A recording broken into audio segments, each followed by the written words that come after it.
Hello guys, welcome back to another SAT practice reading test video. Sorry I've been absent for the past few months, I had some business to take care of. But anyway, I'm back and let's go on to the second passage and the second part of the SAT reading test, questions 11 through 21. So again, we're back to the SAT test and we're going to take you through all the questions on this page from question 11 to question 16. So, are you guys ready? Let's get started. So first, let's read through the passage and make notes on what the passage and paragraphs are about. So let's just zoom out a bit. All right. Every day, millions of shoppers hit the stores in full force, both online and on foot, searching frantically for the perfect gift. Last year, Americans spent over $30 billion at retail stores in the month of December alone. Aside from purchasing holiday gifts, most people regularly buy presents for other occasions throughout the year, including weddings, birthdays, anniversaries, graduations, and baby showers. This frequent experience of gift giving can engender ambivalent feelings in gift givers. Many relish the opportunity to buy presents because gift giving offers a powerful means to build stronger bonds with one's closest peers. At the same time, many dread the thought of buying gifts. They worry that their purchases will disappoint rather than delight the intended recipients. Anthropologists describe gift giving as a positive social process, serving various political, religious, and psychological functions. Economists, however, offer a less favorable view. According to Waldfogel, 1993, gift giving represents an objective waste of resources. People buy gifts that recipients would not choose to buy on their own, or at least not spend as much money to purchase, a phenomenon referred to as the deadweight loss of Christmas. To wit, givers are likely to spend $100 to purchase a gift that receivers would only spend $80 to buy themselves. This deadweight loss suggests that gift givers are not very good at what gifts others will appreciate. That in itself is not surprising to social psychologists. Research has found that people often struggle to take account of others' perspectives. Their insights are subject to egocentrism, social projection, and multiple attribution errors. What is surprising is that gift givers have considerable experience acting as both gift givers and gift recipients, but nevertheless tend to overspend each time they set out to purchase a meaningful gift. In the present research, we propose a unique psychological explanation for this overspending problem, i.e., that gift givers equate how much they spend with how much recipients will appreciate the gift. The more expensive the gift, the stronger a gift recipient's feelings of appreciation. Although a link between gift price and feelings of appreciation may seem intuitive to gift givers, such an assumption may be unfounded. Indeed, we propose that gift recipients will be less inclined to base their feelings of appreciation on the magnitude of a gift than givers assume. Why do gift givers assume that a gift price is closely linked to the gift recipient's feelings of appreciation? Perhaps givers believe that bigger, i.e., more expensive gifts convey stronger signals of thoughtfulness and consideration. According to Camerer, 1988, and others, gift giving represents a symbolic ritual whereby gift givers attempt to signal their positive attitude toward the intended recipient and their willingness to invest resources in a future relationship. In this sense, gift givers may be motivated to spend more money on a gift in order to send a stronger signal to their intended recipient. As for gift recipients, they may not construe to smaller and larger gifts as representing smaller and larger signals of thoughtfulness and consideration. The notion of gift givers and gift recipients being unable to account for the other party's perspective seems puzzling because people slip in and out of these roles every day, and in some cases multiple times in the course of the same day. Yet despite the extensive experience that people have as both givers and receivers, they often struggle to transfer information gained from one role, e.g. as a giver, and apply it in another complementary role, e.g. as a receiver. In theoretical terms, people fail to utilize information about their own preferences and experiences in order to produce more efficient outcomes in their exchange relations.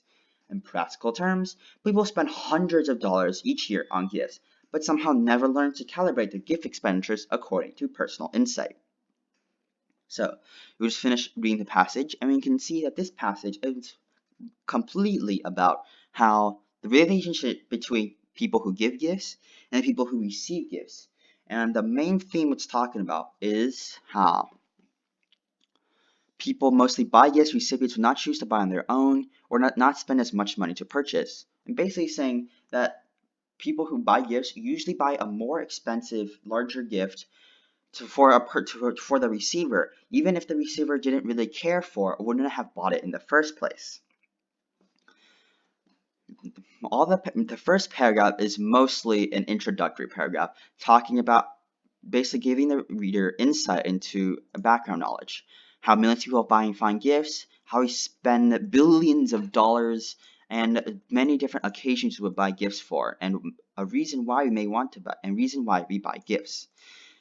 And it continues on, basically completely adding on to this point. People buy gifts, but usually overestimate how much money they spend on a gift, even though a receiver may not want a gift that costs that is so expensive. And then how, even though gift givers have often also been the person receiving the gift, they cannot relate their experiences getting a gift to buying a gift. So let's go on to the questions. Question 11. The author most likely uses the examples in lines 1 through 9 of the passage, every 2 showers, to highlight the A. Regularity with which people shop for gifts, B. Recent increase in the amount of money spent on gifts, C. Anxiety gift shopping causes for consumers, and D. Number of special occasions involving gift giving. So, let's go back to lines 1 through 9 and find those examples. Every day, millions of shoppers hit the stores in full force, both online and foot, searching for the perfect gift. Right here's an example. It's talking about how millions and millions of people go to stores trying to find a gift every single day. It's basically saying this occurs with regularity and that basically everybody does it. Last year, Americans spent over $3 billion at retail stores in the month of December alone. Aside from purchasing holiday gifts, most people regularly, again, this theme is coming back up again, how people always and with every day, all the time, go to buy presents and gifts for other people on many different occasions, and it doesn't really matter which one. Anyways, let's see. Most people regularly buy presents for other occasions throughout the year, including weddings, birthdays, anniversaries, graduations, and baby showers. We can see here that the lines 1 through 9, the author uses these examples to instill the theme that every single day, all the time, almost regularly, people buy presents for others. And not just for Christmas, also for other occasions throughout the year. Weddings, birthdays, anniversaries, graduations, baby showers, and probably a lot more. So go back down, we can see that this theme, people buy presents and gifts almost every day, would relate most to answer choice A, regularity for which people shop for gifts. It's talking about how obviously how people shop for gifts almost all the time, how it's become a regular occasion. It's not talking about the recent increase in the amount of money spent on gifts. While it does state a monetary figure, $30 billion in the month of December alone, it's not using that figure to demonstrate a recent increase in the amount of money. C. And it's also not C, because it doesn't talk about anxiety either. While it does say later in later paragraphs that many dread the thought of buying gifts, they worry that their purchases disappoint or delight, and it also says searching frantically. The lines 1 to 9, the examples aren't really about how people are anxious and worried about their gifts, nor is it about the number of special occasions. While it does list tons of occasions like December and weddings, birthdays, it's not using these to demonstrate how there are many different times we would give gifts. Rather, it's using the examples to show the amount of times we would give, the amount of occasions that can happen that would cause people to go and buy gifts. It's talking about how there are many special occasions, rather saying how there are so many occasions all the time. So our answer choice, the correct answer here would in fact be A, the regularity with which people shop for gifts. So let's go on to question 12. In line 10, the word ambivalent most nearly means unrealistic, conflicted, apprehensive, or supportive. So let's go back to line 10. This frequent experience of gift giving can engender ambivalent feelings in gift givers. There's our word, ambivalent. So you go back, we can see that this word engender, while it's kind of confusing and while you may not know the meaning, we can again use text evidence to try and discover. The frequent experience of gift giving can engender ambivalent feelings. You can see kind of looks very, very close to endanger, and it's almost pronounced the same way. And also the context it's being used in. Many relish opportunity, but at the same time dread the thought of buying gifts. We can see it's basically about how the frequent experience of gifting can endanger ambivalent feelings. It's basically saying we give so many gifts all the time that could endanger this specific feeling. What kind of feeling?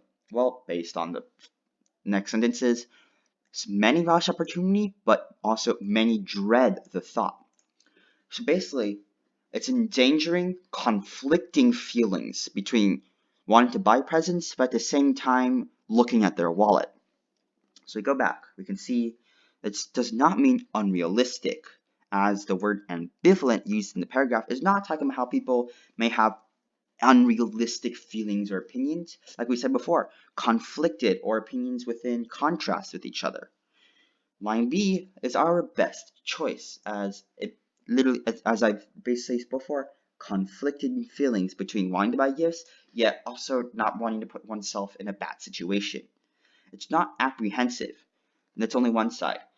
A lot of people do dread the thought of buying too many and too expensive gifts. Some people also really like the opportunity to strengthen their relationships. It wouldn't be supportive either, which is the opposite side of apprehensive. Again, many people are very supportive of it. They can serve to strengthen relationship, but many people also dread the thought. The word ambivalent used in this sentence is basically saying the two feelings together in somebody, and how you're apprehensive about buying gifts, they are also extremely supportive at the same time. So our answer is B, conflicted. So let's go on to question 13. The authors indicate people value gift giving because they feel it A, functions as a form of self-expression, B, is an inexpensive way to show appreciation, C, requires the gift recipient to reciprocate, or D, can serve to strengthen a relationship. Well, if we go back and see here, read.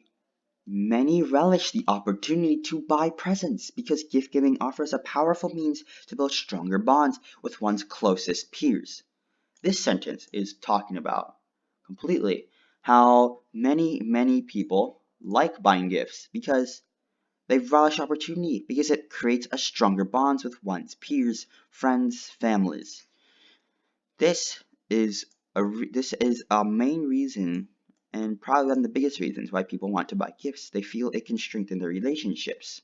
So let's go back down.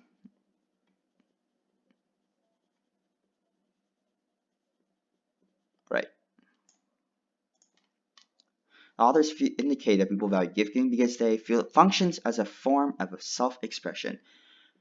The way it's described in the passage isn't as a form of self-expression. They're not giving a gift in order to kind of convey a speech or how they feel. Like I said before, they use it to strengthen their bonds between other people. And it's an inexpensive way to show appreciation. While it is a way to show appreciation, it's not inexpensive. As the authors say before, Americans spend over $30 billion in retail stores, and that are likely to spend more money to purchase a gift, that they would only spend a less amount of money by themselves, and that people want to buy a more expensive gift. Definitely not an inexpensive way to show appreciation. D, can serve to strengthen a relationship. This right here is our answer. As like I said before, people buy gifts for one of the main reasons is to create a stronger bonds with their peers. So our answer to question 13 is D. Now let's go on to question 14. Which choice provides the best evidence for the answer to the previous question? So Again, this is one of those other evidence questions, and obviously the greatest way to do it is to go back to these lines, read it, and see which one supports the answer you wrote down here. These questions can also be used to check your previous answer, as if you chose the wrong answer, and that usually means that there's a possibility that none of these lines would support it. And if you realize that none of these lines, or you can't find any evidence supporting your answer, that may mean the answer you chose is incorrect. So let's go back. Lines 10 through 13. Lines 10 through 13. Many relish the opportunity to buy presents, because gift giving offers a powerful means to build a stronger bond with one's closest peers. This is exactly basically talking about how it helps to serve to strengthen a relationship. And this is easily one of the best sentences we use to describe our previous answer. But we should, and while we basically found an answer already, we should also check the other answer choices just to make sure. Lines 22 to 23. People buy gifts that recipients would not choose to buy on their own, or at least not spend as much money to purchase. This answer does not describe our answer in the previous question at all. It can serve to strengthen the relationship. Rather, it's talking about how people are unable to know how much people want for their gift and overestimate the price of it as a result. So that can't be our answer. C, 31 through 32. Research has often found that people struggle to take account of others' perspectives. Again, this isn't about how people buy gifts to strengthen a relationship. Rather, it's about how people struggle to know exactly they don't know what kind of gifts others would appreciate. Answer D. Lines 44 to 47. Although a link between gift price and feelings of appreciation may seem intuitive to gift givers, such an assumption may be founded. Again, this doesn't really talk about how gift givers love the opportunity to give gifts because it can help strengthen relationships. Again, it's talking about what a similar thing to all the other answer choices, that gift giving is extremely difficult for many people, and usually most people don't manage to buy a good gift. Our answer for this question is, for 14, would be A, lines 10 through 13, as it's the best answer that describes the evidence we used to prove the previous question. Alright, let's go on to the next question. 15. The social psychologist mentioned in paragraph 2, lines 17 to 34, would likely describe the deadweight loss phenomenon as predictable, questionable, disturbing, or unprecedented. So let's go back to the second paragraph and find these social psychologists and the deadweight loss phenomenon. So if we go back to paragraph 2 and read through it, we find the deadweight phenomenon here, the loss of Christmas, which basically states people buy gifts that recipients would not choose to buy on their own, at least not spend as much money to purchase. To wit, givers are likely to spend $100 on a gift that receivers only spend $80 on themselves. This deadweight law suggests that gift givers are not very good at predicting what gifts others will appreciate. So this right here is the deadweight phenomenon. If we keep reading, we'll find that in itself is not surprising to social psychologists. Research has already found that people often struggle to take account of others' perspectives.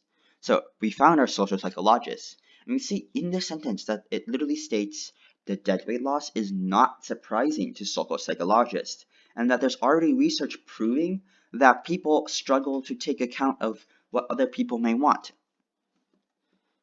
So if we go back down, we can see our answer choices. Predictable. This is definitely a good answer choice, as it's stated before in the previous lines that they are not surprised and expected it. It was completely predictable. It was they stated it wasn't not likely to happen, and that they thought it would happen as well.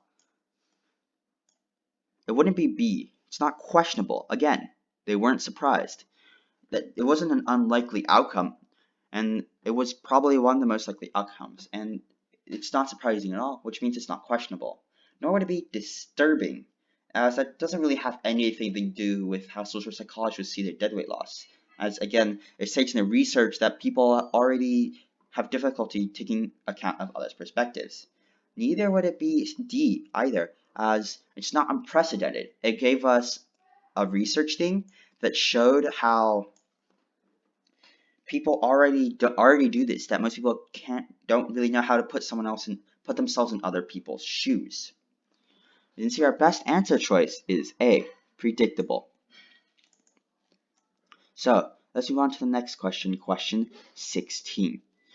The passage indicates that the assumption made by gift givers in lines 41 to 44 may be insincere, unreasonable, incorrect, or substantiated. So let's go back to lines 41 to 44.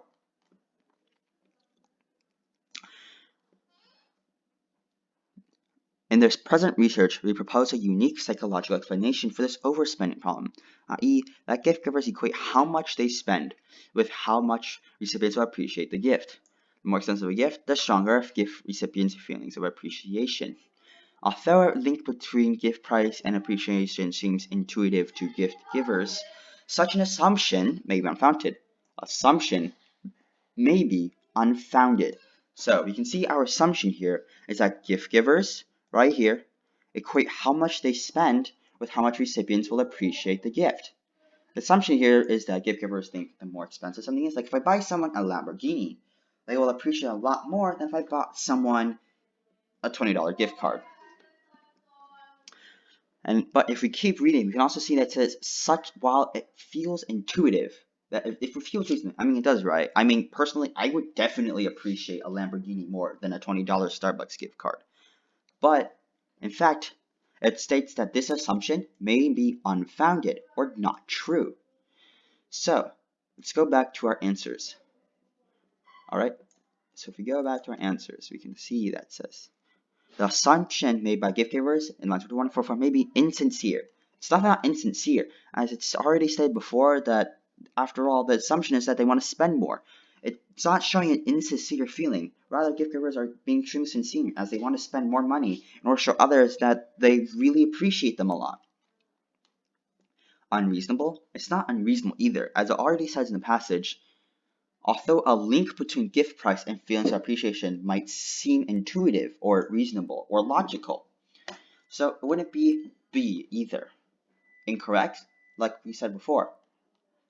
The assumption may be unfounded or not true. C is definitely a good answer choice, but let's go on to D real quick. Substantiated. Now, that substantiated means the word fake or made up. You clearly said that this assumption isn't made up either, that most people believe it. So we can see here that the only good answer choice is C. Incorrect. Alright, thank you guys for joining me on this SAT practice reading test, questions 16. I hope you guys really learned something from this, and next time we'll go on to the next few set of questions before we go on to the next passage. I really hope that this really helps you guys in your SAT practice, in your SAT test. And if you want to know where I'm getting these tests from, I'll post a link to in the description for up to 6 different tests that you can also try out yourself if you want. If you have any problems or have any suggestions, please comment below and like and subscribe to help support this channel. Thank you very much, and see you next time.